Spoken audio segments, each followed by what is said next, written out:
Let's talk about a place that was basically defined by tragedy. Imagine walking into a building where, over the course of a few decades, tens of thousands of people took their very last breath. Not from some big disaster, but slowly, one by one, day after day. That's the story of the Waverly Hills Sanatorium. Everything really starts with this number, 63,000. That is the estimated number of people who died inside the walls of Waverly Hills. And we're not just talking patients, we're talking doctors and nurses too. It's an absolutely staggering number, and it kind of hangs over every single story you're about to hear. So this leads us to the big question, right? How does a place that was built with the intention of saving lives become one of the most famously haunted places in the entire country? Well, the answer, as you're about to see, is literally etched into its walls. To even begin to understand the hauntings, you first have to understand the history. See, the stories from Waverly Hills, they aren't just fictions somebody made up. They are deeply rooted in a very real and frankly terrifying public health crisis, the White Plague, tuberculosis. I mean, just look at this timeline. It shows just how fast things escalated. What started as a pretty small hospital in 1910 just exploded into this huge 5-story Gothic monster by 1926.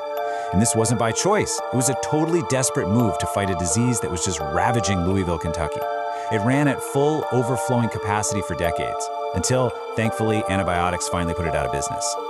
Yeah, before antibiotics, there wasn't really a cure for TB. And that meant the so-called treatments were, well, they were brutal and highly experimental. Doctors were trying literally anything they could think of.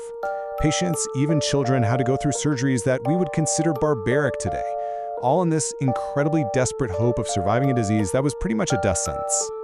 Okay, so with this much death happening every single day, the hospital had a huge morale problem. I mean, can you imagine seeing bodies being carried out the front door constantly? It would just crush the hope of anyone left inside. So they built a solution, and it's maybe one of the most infamous and chilling features of Waverly Hills. And this was their grim solution, the Body Chute. It wasn't just a tunnel, you guys. It was essentially a conveyor belt for the dead. It was designed specifically to keep this fragile illusion of hope alive. Every single day, bodies were secretly sent down this 500-foot chute, keeping the staggering death toll hidden from the patients who were still fighting for their own lives, just a few floors above. So today, this tunnel is a huge hotspot for paranormal investigators. They go in there with their audio recorders, and they're hoping to capture what they call EVPs, or electronic voice phenomena.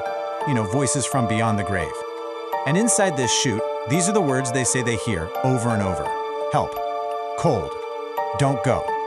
It's like the sheer despair of that final journey is still echoing in the dark.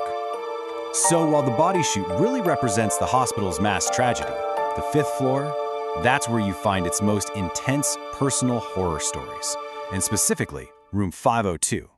Seriously, more paranormal claims come out of this one single room than pretty much anywhere else in the entire building.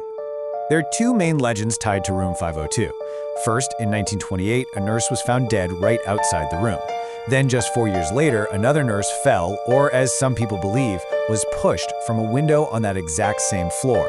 And in both of these cases, the circumstances were incredibly murky and never really solved, which created this historical vacuum that ghost stories just rushed in to fill. And the legacy of those deaths seems to show up in just a barrage of paranormal claims. Visitors talk about being physically grabbed by something they can't see, or feeling these sudden crushing waves of sadness.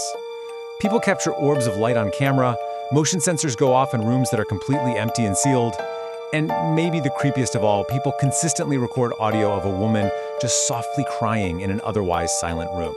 Now, beyond any specific room, there's one phenomenon that seems to just roam the entire sanatorium. It's been seen on every floor, in every wing. It's become the most widely reported entity at Waverly Hills. Witnesses all call it the same thing, the shadow figure. What's so wild is how consistent the description is. This isn't some see-through ghost. People describe it as a solid, person-shaped void.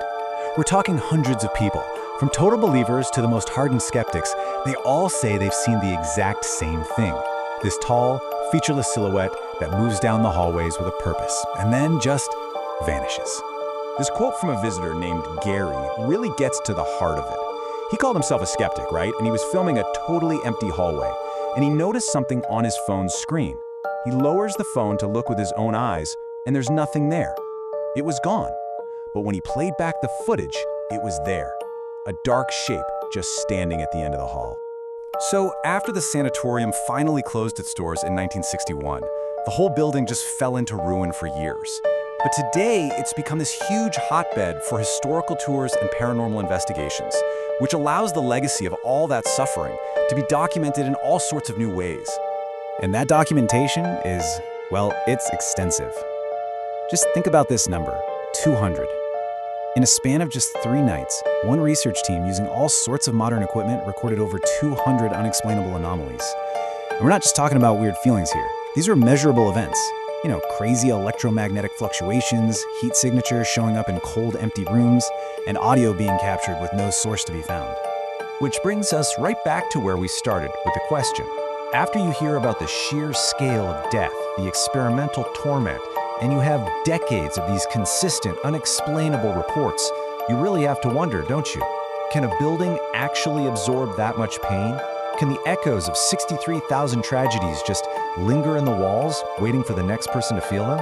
That's the question Waverly Hills forces every single one of us to ask.